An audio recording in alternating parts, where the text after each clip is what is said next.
First time ko po mag-charge via the first ever charger here, DC charger here in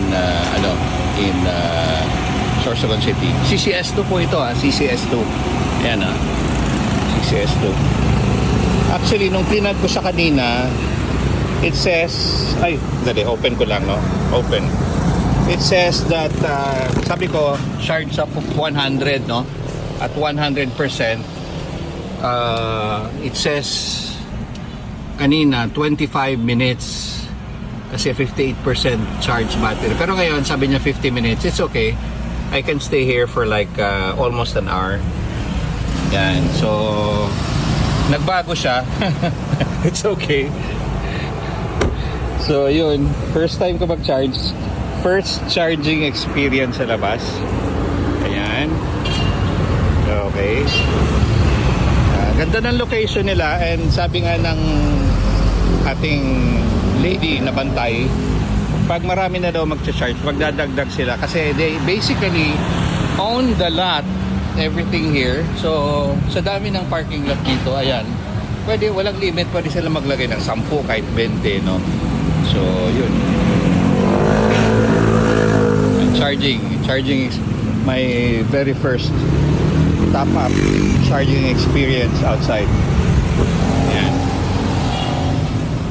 So check natin, 49 minutes to go, remaining time 60% battery. Ano ko siya, full charge at 100%. Okay, so yun, mamaya titingnan natin, bibigay ko sa inyo kung magkano inabot yung charging, no? Alright, thank you.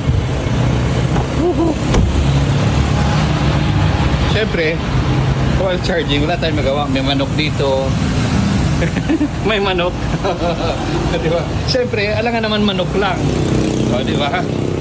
Yan, no? Kasi, may 7-Eleven doon. Ayun. So, yun. Thank you.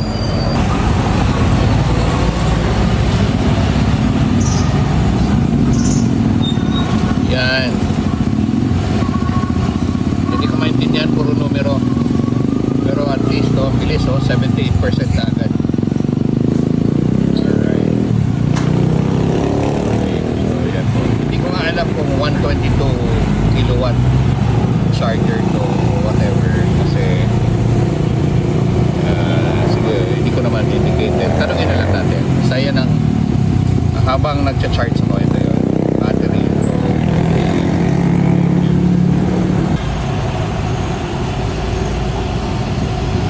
Video pala to. Okay, charging time 37 minutes. Yes, and it's almost 100% from 50% kanina, 94%. Ganun lang kabilis. Yun, ganun lang kabilis. Mamaya na. Salamat naman at meron ng DC charging station dito sa Sorsogon City. Thank you. 43 minutes, lahat total. Yung charging time niya. Okay. So magkano yung amount niya? Ano nga ba yun? Sige. Ayan, 43 minutes fully charged.